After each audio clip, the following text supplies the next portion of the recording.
And there's another agenda here, and it's not to expose those responsible for elite paedophilia. When you then have a outcry about the ludicrousness of Butler Sloss's appointment by Home Secretary, currently Theresa May, and the next one installed is Fiona Woolf, Lord Mayor of London, who is a friend, seems to be a close friend, of Leon Britton's wife, friend too of Leon Britton, and lives in the same street as Leon Britton when Leon Britton is the star main witness of the inquiry into what the heck happened to that dossier, etc.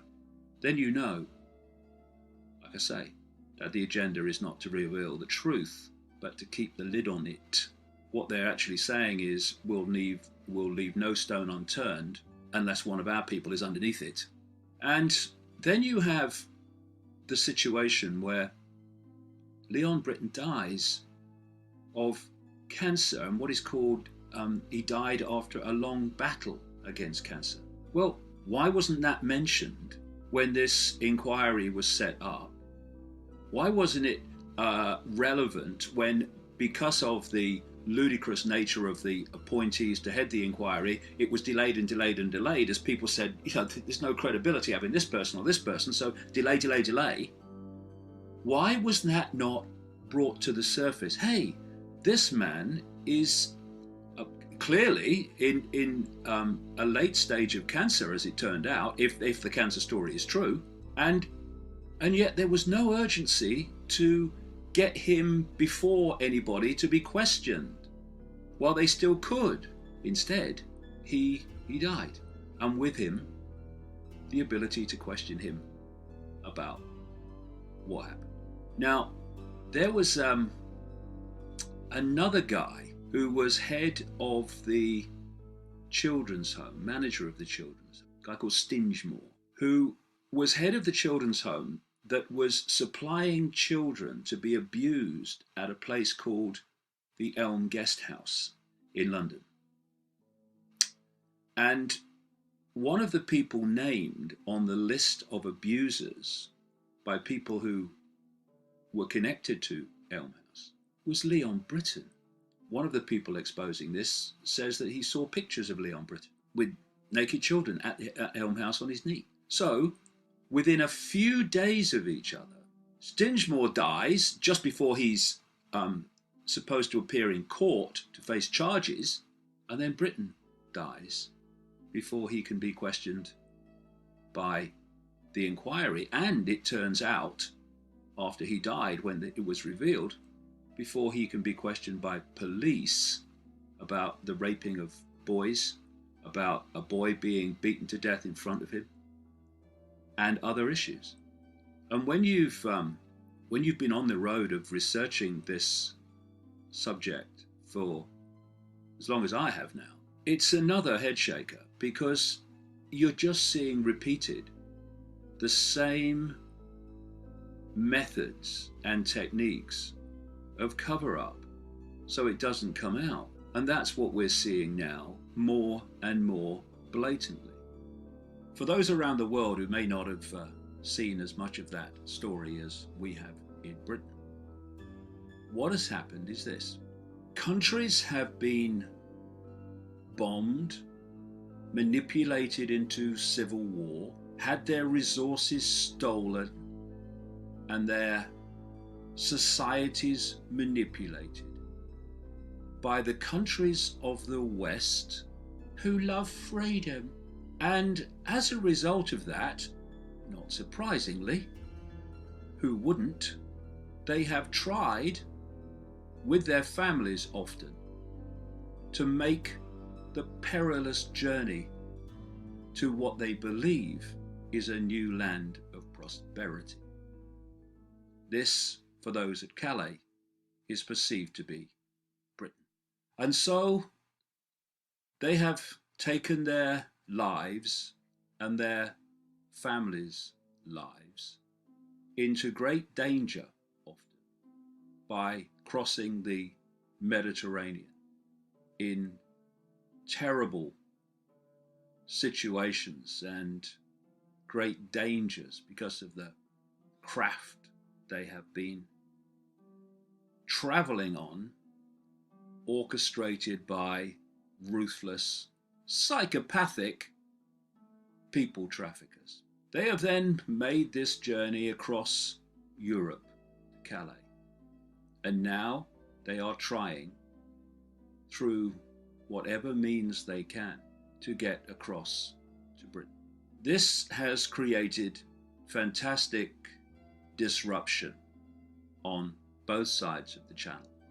Apparently, the last I read, some 6,000 lorries, trucks, have been lined up on the British side, which can't get through the hold-ups into Europe.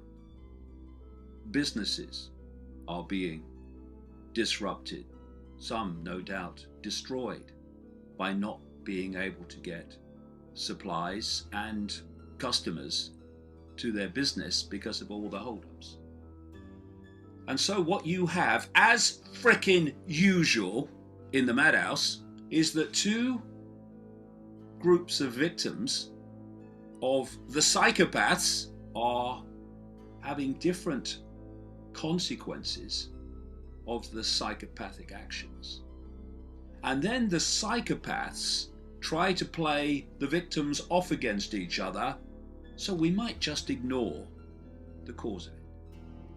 And so we have a situation this week where the British Prime Minister, the truly vacuous David Cameron, has been making speeches about the problem of swarms of people heading for Britain, and how he will not let them in, and he will deal with it, and we must be strong.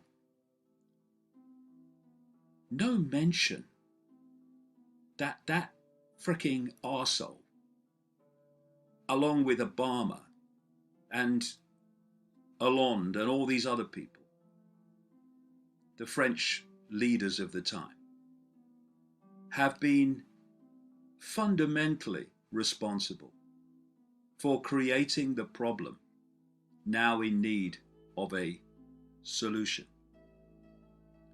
And if you go deeper into the agenda, it's worth remembering this: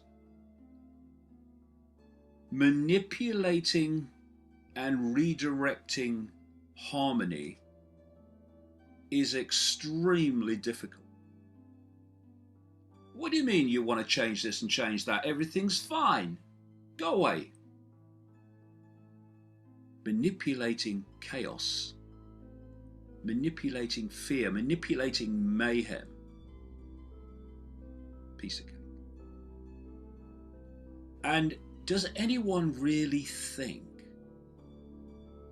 that the psychopaths weren't well aware, especially those in the shadows, that drive and puppeteer these Cameron, Obama, Bush puppets, that they never knew that as a result of what they'd done and are continuing to do in North Africa and the Middle East, that what is happening now in terms of migrants and dispossessed people was not the inevitable. But we must be diverted from these conclusions by stories like this. Calais migrant crisis. Cameron warns Britain is no safe haven. My goodness, he's so strong. Britain will become, or not become, because he's strong, a safe haven for migrants in Calais, David Cameron has warned after hundreds continued their attempts to reach the UK. The Prime Minister warned illegal immigrants would be removed from the UK as migrants told the BBC they remain determined to reach Britain. Mr Cameron was speaking after people gathered for a third night at fencing at the Channel Tunnel freight terminal. More than 3,500 people have tried to get into the tunnel terminal this week. And irony of ironies, or actually appropriately, Cameron was speaking in Vietnam, another country I recall that was devastated by the lovers of peace and freedom. Speaking in Vietnam, Mr. Cameron said everything that can be done will be done to make sure our borders are secure and make sure that British holidaymakers are able to go about their holidays. Woo, yay, good man. The Prime Minister acknowledged the situation was very testing. Well, the Prime Minister's very testing every time I look at him, because there was a, quote, swarm of people coming across the Mediterranean seeking a better life, but the UK and France were working together, just as they worked together to devastate Libya. Just as these people are working together to devastate Syria and other countries on a global agenda for which they are just puppets, not initiators. They are in the shadows. Another story this week. UK spent 13 times more on bombing Libya than it paid to help rebuild.